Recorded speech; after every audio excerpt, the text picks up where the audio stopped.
भारत माता शिव शक्ति अवतार सच्ची गीता मुरली। ओम पिताश्री शिव बाबा याद है।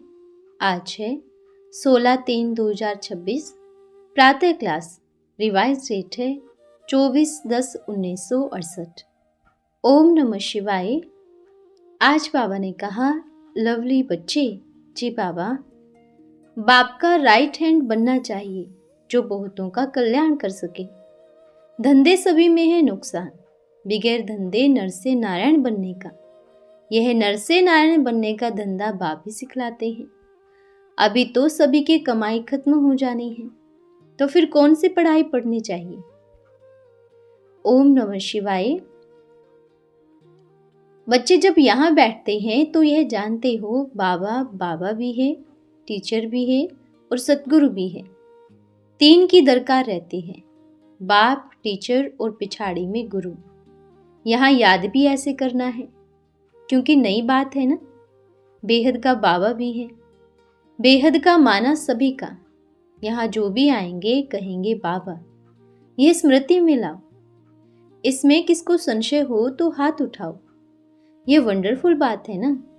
जन्म जन्मांतर कब ऐसा नहीं मिला होगा। जिसको तुम बाप, टीचर, गुरु समझो सो भी सुप्रीम। बेहद का बाप, बेहद का टीचर, बेहद का सतगुरु, ऐसा कब मिला सिवाय इस पुरुषोत्तम संगम युग के कब मिल न सके। इसमें किसको संशय हो तो हाथ उठावे। यहाँ सभी निश्चय बुद्धि हो बैठे हैं। यहाँ जब बैठते हो तो किसको याद करते हो। जानते हो शिव बाबा है, वही पढ़ाते भी हैं, फिर गुरु भी बनते हैं। मुख्य है ही तीन। बेहद का बाप नॉलेज भी देते हैं जो बेहद की है और एक की है। हद की नॉलेज तो तुम अनेक पढ़ते आए हो। कोई वकील बनते हैं, कोई सर्जन बनते हैं, क्योंकि यहाँ तो डॉक्टर, वकील आदि सभी चाहिए ना। वहाँ तो इन सभी की कुछ भी दरकार नहीं। वहाँ दुख की कोई बात ही नहीं होती।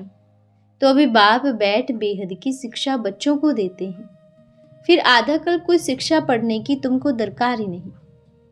एक ही बार शिक्षा मिलती है जो 21 जन्मों के लिए फलीभूत होती है, अर्थात उनका फल मिलता है। वहाँ तो डॉक्टर, जज, बैरिस्टर आदि होते ही नहीं। ये तो निश्चय है ना, बरोबर ऐसे ही है। वहाँ कोई दुख होता ही नहीं, कर्म भोग होता ही नहीं।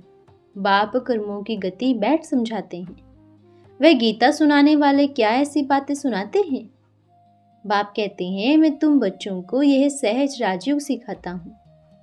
उसमें तो लिख दिया है कृष्ण भगवान वाच, परंतु वह है दैवी गुणों वाला मनुष्यवाच। शिव बाबा तो कोई नाम धराते नहीं, उनका दूसरा कोई नाम नहीं। बाप कहते हैं, मैं इस शरीर का लोन लेता हूँ। यह शरीर रूपी मकान हमारा नहीं है। यह भी मकान है ना, खिड़कियां आदि सभी हैं। तो बाप समझाते हैं, मैं हूँ तुम्हारा बेहद का बाप, अर्थात सभी आत्माओं का बाप हूँ। पढ़ाता भी हूँ आत्माओं को। उनको कहा जाता है स्पिरिचुअल फादर, अर्थात रूहानी बाप। और कोई किसको भी रूहानी बाबा नहीं कहेंगे। यहाँ तुम बच्चे जानते हो बेहद का बाप है स्पिरिचुअल फादर। कलकत्ते से समाचार आया था, वर्ल्ड स्पिरिचुअल कॉन्फ्रेंस हो रही है। वास्तव में स्पिरिचुअल कॉन्फ्रेंस तो है नहीं, वह सभी है नॉन स्पिरिचुअल, देह अभिमानी है। बाप कहते हैं, बच्चे देही अभिमानी भव। देह का अभिमान छोड़ो। वे थोड़ी ऐसे किसको कहेंगे। स्पिरिचुअल अक्षर भी अभी डालते हैं, आगे सिर्फ रिलीजन कॉन्फ्रेंस कहते थे। स्पिरिचुअल का कोई अर्थ नहीं समझते हैं। स्पिरिचुअल फादर अर्थात निराकारी फादर। तुम आत्माएं हो स्पिरिचुअल बच्चे।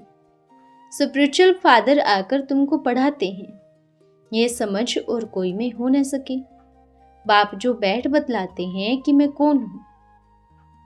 गीता में यह नहीं है। बाप बच्चों को बैठ समझाते हैं, मैं तुमको बेहद की शिक्षा देता हूं। इसमें वकील, सर्जन, जज आदि कोई की दरकार नहीं, क्योंकि वहां तो एकदम सुख ही सुख है। दुख का नाम निशान नहीं।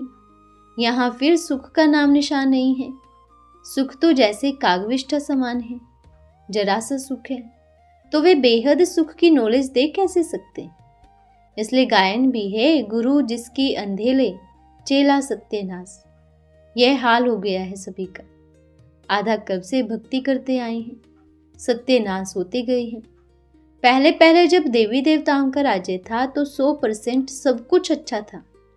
तो यह है बेहद की नॉलेज। तुम जानते हो यह मनुष्य सृष्टि रूपी झाड़ है जिसका बीज रूप ऊपर में है। उनमें सारी नॉलेज है झाड़ की। मनुष्यों को यह नॉलेज नहीं है। आम का बीज है, उनको थोड़ी नॉलेज है, वह तो जड़ है। तुम्हारे में सारी नॉलेज है, उन बीजों की भी। बाप भी कहते हैं मेरे में नॉलेज है, मैं चैतन्य बीज रूप हूँ। मुझे कहते ही हैं ज्ञान का सागर, ज्ञान से गति सद्गति होती है। मैं हूँ सभी का बाप। मुझे पहचानने से तुम बच्चों को वर्षा मिल जाता है। परंतु फिर राजधानी है ना, स्वर्ग में भी मर्तबे तो नंबरवार ही होते हैं। बाप एक ही पढ़ाई पढ़ाते हैं, पढ़ने वाले तो नंबरवार हैं। इसमें फिर और कोई पढ़ाई की दरकार नहीं। वहाँ कोई बीमार नहीं होता। पाई पैसे की कमाई के लिए पढ़ाई नहीं पढ़ते। तुम यहाँ से बेहद का वर्षा ले जाते हो, वहाँ यह मालूम नहीं पड़ेगा कि यह हमको कोई नहीं दिलाया है। ये तुम बच्चे समझते हो। हद की नॉलेज तो तुम पढ़ते आए हो। अभी बेहद की नॉलेज पढ़ाने वालों को देख लिया, जान लिया। जानते हो बाप बाप भी है, टीचर भी है, आकर हमको पढ़ाते हैं। सुप्रीम टीचर है, राजयोग सिखलाते हैं। सच्चा सच्चा सद्गुरु भी है। यह है बेहद का राजयोग।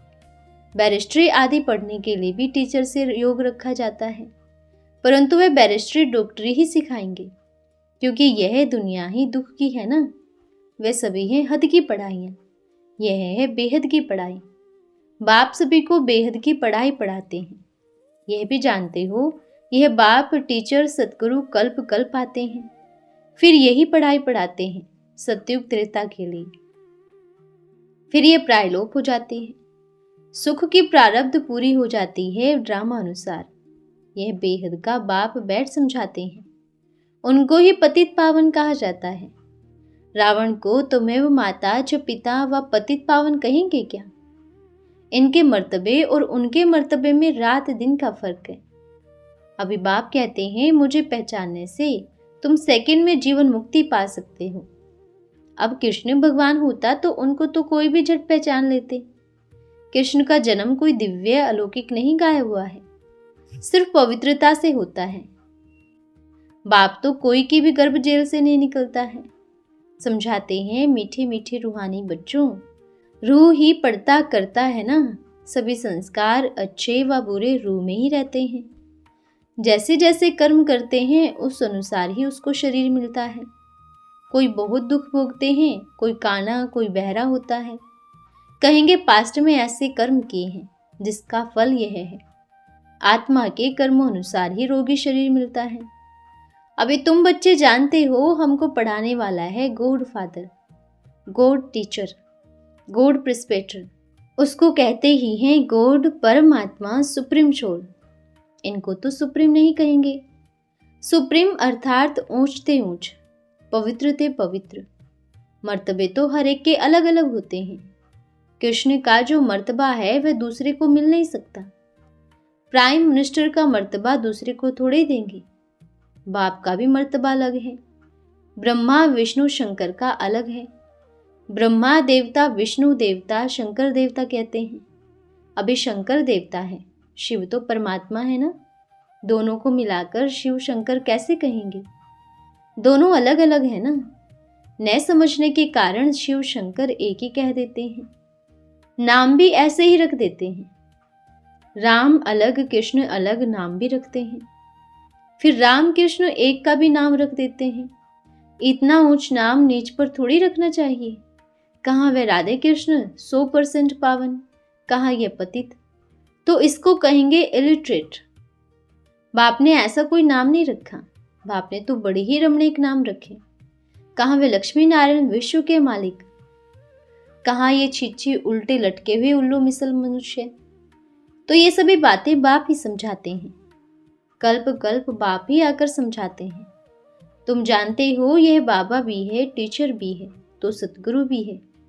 हर एक मनुष्य को बाप भी होता है, गुरु भी होता है। जब बूढ़े होते हैं तब गुरु करते हैं।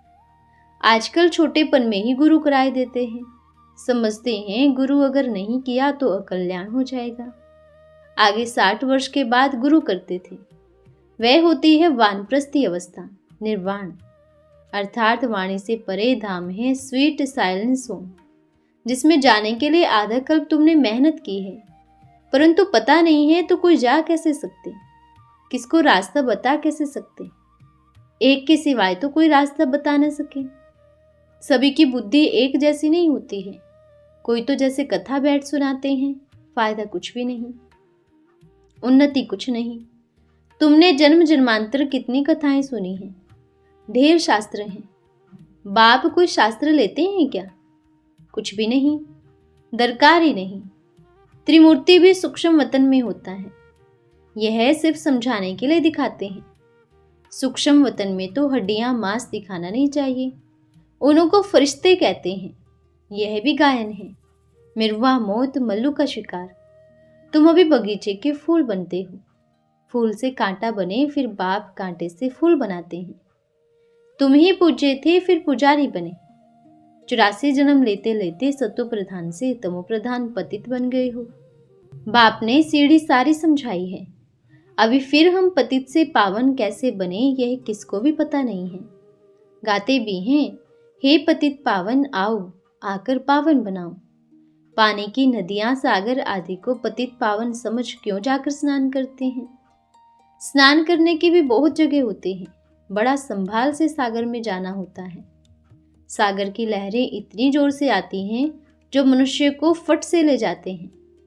बड़ा खबरदारी से जाते हैं, कोई कोई तो डूब जाते हैं। कलकत्ते में नदी और सागर इकट्ठा होता है, वहां जाकर स्नान करते हैं, जिसको संगम कहा जाता है। ये लोग पतित पावन गंगा को कहते हैं, परंतु नदी भी कहाँ से निकले? सागर से ही निकलती है ना। ये सभी सागर की ही संतान हैं। तो हर एक बात अच्छी रीत समझने की है। यहाँ तो तुम बच्चियां संगम में बैठी हो, बड़ा ही अच्छा लगता है। बाहर कुसंग में जाने से ही तुमको बहुत व्यर्थ बातें सुनाएंगे, फिर इतने सभी बातें भूल जाएंगे। कुसंग में जाने से ही गुटखा खाने लग पड़ते हैं। ताकत का तब मालूम पड़ता है, परंतु यह बातें तो भूलनी नहीं चाहिए ना। बाबा हमारा बेहद का बाबा भी है, टीचर भी है, पार भी ले जाते हैं। इस निश्चय से ही तुम आए हो। वह सभी है जिस्मानी लौकिक पढ़ाई, लौकिक भाषाएं, यह है अलौकिक। बाप कहते हैं मेरा जन्म भी अलौकिक है। मैं लोन लेता हूँ, पुरानी जूती लेता हूँ, सो भी पुराने थे पुराना, सबसे पुरानी जूती है। बाप ने जूता लिया है जिसको लॉन्ग बूट कहते हैं। ये कितने सहज बातें हैं, ये तो भूलनी नहीं है, परंतु माया भुला देती है। बाप बाप भी है, बेहद की शिक्षा भी देने वाला है, और कोई दे न सके। बाबा कहते हैं भल जाकर देखो कहाँ से मिलती है, सभी है मनुष्य, वह तो ये नॉलेज दे न सके। भगवान एक ही रथ लेते हैं जिसको भाग्यशाली रथ कहते हैं, जिसमें बाप की ही प्रवेशता होती है पद्मा पदम भाग्यशाली बनाने के लिए। ये बिल्कुल ही नज़दीक का दाना है। ब्रह्मा सो विष्णु बनते हैं। शिव बाबा इनको यह सुनाते हैं, तुमको भी इन द्वारा शिव बाबा सुनाते हैं। बैज में क्लियर है, शिव बाबा ब्रह्मा द्वारा यह बनाते हैं। ब्रह्मा सरस्वती सो फिर लक्ष्मी नारायण बनते हैं। विष्णु की पूरी स्थापन होती है। इसको कहा जाता है राजयोग, राजाई स्थापन करने का। अब यहाँ सुन तो रहे हैं, परंतु बाबा जानते हैं बहुतों के कान से बह जाता है।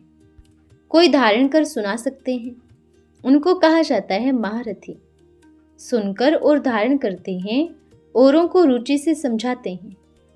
महारथी समझाने वाला होगा तो झट समझेंगे, घोड़े सवार से कम, प्यादे से और भी कम।